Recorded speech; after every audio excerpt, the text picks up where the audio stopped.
আমাৰ বহুত কৃষকে এই খেতিটো কৰিব বিচাৰিব পাৰে। কেনেকুৱা লাগিছে, পালে নাই? পাইছে, বহুত পালে। বন্ধুসকল, মই আছোঁ তিনিচুকীয়া জিলাৰ কাকপথাৰ ডিৰাক পাৰৈ গাঁৱত, আৰু ইয়াতে এখন অইল পামৰ নাৰ্চাৰী খুলিছে। প্ৰায় 1.5 লাখমান ইয়াতে অইল পামৰ পুলি পালেং দি ৰাখিছে। পজিটিভ নিগেটিভ দুইটাই আছে। আচলতে আপোনালোকে অইল পাম বুলি ক'লে জানেই, বহুতে কয় এজোপা অইল পামে 300 লিটাৰৰ পৰা 400 লিটাৰ ভিতৰত পানী এদিনত শুহি লয়। অসমখন মৰুভূমি হ'ব, বিভিন্নজনে বিভিন্ন ধৰণৰ মন্তব্য আগবঢ়াব, কিন্তু এই অইল পামৰ খেতিৰ জৰিয়তে স্বাৱলম্বী হ'ব পাৰে আমাৰ এই অঞ্চলত। বহু যুৱকে ইয়াৰ পৰা অইল পামৰ খেতি কৰিবৰ কাৰণে পুলি লৈ গৈছে, আৰু আজি এই দাদাজনে সবিশেষখিনি জনাব। যদিহে আজি ভিডিঅ'টো ভাল লাগে তেতিয়াহ'লে আনটো চাব পৰাকৈ শ্বেয়াৰ এটা কৰি দিব। বহুত ইয়াতে মহিলা আৰু পুৰুষে ইয়াতে কৰ্মসংস্থাপন পাইছে এই নাৰ্চাৰীখনৰ জৰিয়তে। এয়া দেখিছে, এইসকল মহিলা বন নিয়ালে ন, দেখিছে বন নিয়াইছে। বৌ পুৰা বন নিয়াইছে ন?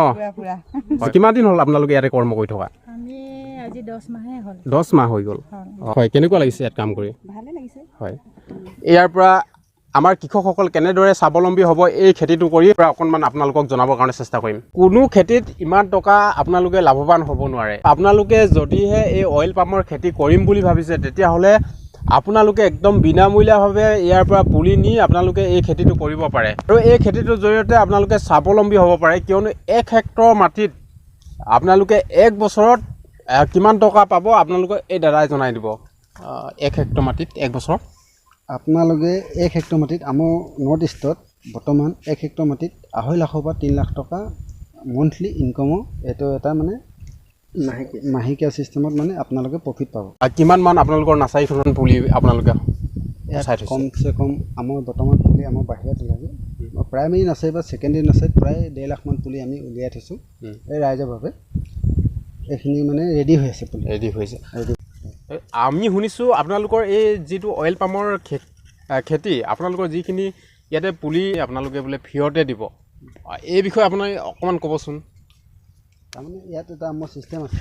হয়, আমি এতিয়া প্ৰায় আমাৰ নাৰ্চাৰী বিভাগ আমি নাৰ্চাৰীটো চলাই আছোঁ। হয়, আপোনালোকে যদি পুলিটো ইয়াৰ পৰা পোৱাৰ ব্যৱস্থা আছে, গভৰ্ণমেণ্টে আপোনালোকক ফ্ৰীকৈ দিয়াৰ ব্যৱস্থা কৰিছে। হয়, কিন্তু তাৰ কাৰণে আপোনালোকে কিছুমান ডকুমেণ্টছ দিব লাগিব, যেনেকৈ খাজনা ৰচিদ, আধাৰ কাৰ্ড, একাউণ্ট, ফটো, এইবিলাক দিয়াৰ আপোনালোকে আবেদন কৰিলে মানে আপোনালোকে ফ্ৰীকৈ পোৱা যোগ্য বুলি যদি মানে বিবেচিত হয়, আপোনালোকে ফ্ৰীকৈ পাব। হয়, মানে ইয়াত এতিয়া কি হ'ল, পুলিটো আমাৰতো বহুত আছে এভেইলেবল, সকলো নাৰ্চাৰীতে বৰ্তমান পুলিটো বহুত এভেইলেবল হৈ আছে, কিন্তু আবেদন কৰা মানুহ কমটি আছে। আপোনালোকে যদি কোনোবা ইচ্ছুক ব্যক্তি যদি আপোনালোকৰ মাটি আছে 1 বিঘা 2 বিঘা যিমানে নাথাকক, যদি আবেদন কৰিব বিচাৰে আপোনালোকে ডকুমেণ্টছসমূহ যদি জমা কৰে, আধাৰ কাৰ্ড, আপোনাৰ একাউণ্ট, খাজনা ৰচিদ, ডাক নম্বৰ লাগিব, কিমান বিঘা খেতি কৰিব সেইটো উল্লেখ কৰিলে মানে আমি জিঅ'টকত ফটো মাৰি আপোনালোকক বৰ্তমান লাগে এইটো ব্যৱস্থা আছে, আপোনালোকক পুলি ফ্ৰীকৈ দি ঘৰলৈকে থৈ অহা। এক বিঘাত যিমান লাগে বা 1 হেক্টৰ যিমান লাগে সিমানখিনি পুলি আমি ফ্ৰীকৈ থৈ আহিম। ঘৰত থৈ আহিব। সিমান লাগে থৈ অহা ব্যৱস্থা বৰ্তমানলৈকে কোম্পানী কৰি আছে। এইখনতে সাধাৰণতে চাই লওক, আমাৰ যিখন নাৰ্চাৰী, এই নাৰ্চাৰীখনতে আজি প্ৰায় 65টামান পৰিয়ালে চলি আছে। হয়, এই দিয়াকমুখ অঞ্চলৰ মানুহ, যিখিনি আগতে বান বিধ্বস্ত মানুহ আছিলে, সেইসকল মানুহে আজি ইয়াত কৰ্মসংস্থাপন কৰি, মতা হওক মাইকী হওক, যুৱক হওক যুৱতী হওক, কামটো কৰি আজি মানে সিহঁতি ধুনীয়াকৈ ঘৰখন চলাই আছে। গতিকেলৈ মই কওঁ, যদি উঠি অহা খেতিয়কে যদি এই খেতি কৰিম বুলি ভাবিছে, তেতিয়াহ'লে আপোনালোকে আগবাঢ়ি আহক। এই পুলি আপোনালোকক বৰ্তমান গভৰ্ণমেণ্টে, ইণ্ডিয়ান গভৰ্ণমেণ্ট হওক, অসম গভৰ্ণমেণ্ট হওক, আপোনালোকক ফ্ৰীকৈ দিয়াৰ ব্যৱস্থা কৰিছে।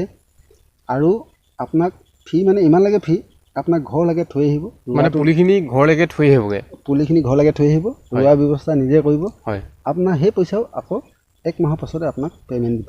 মানে পুলিখিনি ৰুব, সেই কৃষকজনে পুলিখিনি ৰোৱাৰ পাছত আকৌ মানে এই কোম্পানীৰ ফালৰ পৰা সেই যিটো পইচা খৰচ হয় সেইটো 1 মাহৰ ভিতৰতে আপোনাৰ আকৌ একাউণ্টত ভৰাই দিব। সেইটো ছিষ্টেম আছে। আৰু যদি বহল ভিত্তিত খেতি কৰিব বিচাৰিছে, আপোনাৰ ফেঞ্চিঙৰ পৰা লৈ কিনে আপোনাৰ ইৰিগেশ্যন ছিষ্টেম হওক, এইবিলাক আমাৰ যিটো ইৰিগেশ্যন ছিষ্টেম আছে, স্প্ৰিংকিলাৰ, সেইবিলাক ছিষ্টেম হওক বা চ'লাৰ ছিষ্টেম হওক, বা আপোনাৰ মানে ছাবচিডি ট্ৰেক্টৰ হাল বাব লাগে, মাটি চহাব লাগে, এইবিলাক ছিষ্টেম মানে কিছুমান আছে। এইবিলাক কৰি মানে কৃষক মানে বহুত উপকৃত হ'ব। বহুতে বুজা নাই আজি। মই এতিয়া এই কামৰ লগত জড়িত হৈ আছোঁ, আমি বুজি পাইছোঁ, গতিকেলৈ জড়িত হৈ আছোঁ, কিন্তু বহুত মানুহে আজি বুজি পোৱা নাই। আমি লোকৰ কথা প্ৰায় শুনে বা আনৰ কথা কিবা কিবি লয়, কিন্তু আমি ক'ব বিচাৰোঁ, আমি কি ক'ব বিচাৰিছোঁ প্ৰথমতে আমাৰ কথা শুনো। আমাৰ পৰা যদি কিছুমান ভিডিঅ' লাগে আমি দিম, বা কিছুমান মানে কোনটো কেনেকৈ ৰুব লাগে, কি কৰিলে কেনেকৈ হ'ব। আজি চাওক, আপুনি আহিছে, মই বিৰাট ভাল পাইছোঁ, অনুমান কাৰোবাৰ মই ভাল পাওঁ, মই চাওঁ, কিন্তু আজি চাওক এই পুলিখিনি আমি একো দৰৱ পাতি একো দিয়া নাই, নিজৰ লোকেল মাটিত আমি প্ৰাইমেৰী নাৰ্চাৰীৰ পৰা ছেকেণ্ডেৰীত আনি লগাইছোঁ, কিন্তু আজিলৈকে একো দৰৱ পাতি দিয়া নাই, পুলি একদম ধুনীয়া হৈ আছে। ইয়াত বহুতে পানী খাব পাৰে বুলি কয়, আমি জনাত আজিলৈকে আমি পানীৰ ব্যৱস্থা কৰা নাই। স্প্ৰিং ছিষ্টেম কিলাৰটো লগাইছোঁ, গভৰ্ণমেণ্টে দিছে, গতিকে আমি লগাব লাগিব, লগাই থৈছোঁ, কিন্তু প্ৰায় মানুহ আহিলে বা কেতিয়াবা হেৰি হ'লেহে চলাওঁ, এনেকৈ চলোৱা ছিষ্টেমেই নাই। আমি সেনেকৈ পানী নিদিয়াকৈ আজি জীয়াই আছে। আজি আমাৰ ইয়াত প্ৰায় 3 মাহ হ'ল এই পুলি, আমি কিন্তু পানী দিয়া নাই। হয়, আপোনালোকে যদিহে এই অইল পামৰ খেতি কৰিম বুলি ভাবিছে, তেতিয়াহ'লে ইয়াৰ সৈতে যোগাযোগ কৰক। আপোনালোকে অইল পামৰ খেতি কৰিবৰ কাৰণে, আৰু অইল পাম খেতি যদিহে আপোনালোকে কৰিব বিচাৰে, তেতিয়াহ'লে আপোনালোকে বিনামূলীয়াকৈ পাব ইয়াৰ পৰা পুলি। আপোনালোকে এই খেতিটো কৰি 1 হেক্টৰ মাটিত 1 মাহত আপোনালোকে লাভ কৰিব পাৰে 2.5 লাখৰ পৰা 3 লাখ টকা। বন নিয়াই আছে ন? বন নিয়নি কৰিছোঁ। হয়, চফা কৰি দিছে। চফা কৰি দিছোঁ। এইবিলাক এনেকৈ পুলি এনেকৈ পোখা ওলাই, বন এইবিলাক ওলাই এনেকৈ, আৰু এইবিলাক আমি এনেকৈ নিয়নি কৰি দিওঁ, চফা কৰি দিওঁ, এনেকৈ তেল লৈ কেনে চফা কৰি দিওঁ। কিমান টাইমৰ পৰা কিমান টাইমলৈ কৰিব লাগে? আমাৰ ইয়াত 8টাৰ পৰা 4টা লাগে। হয়, 8টাৰ পৰা 4টা লাগে। আপোনালোকে কেতিয়াৰ পৰা ইয়াত কাম কৰি আছে? আমি যোৱা বছৰ ভাদ মাহৰ পৰা কৰিছোঁ।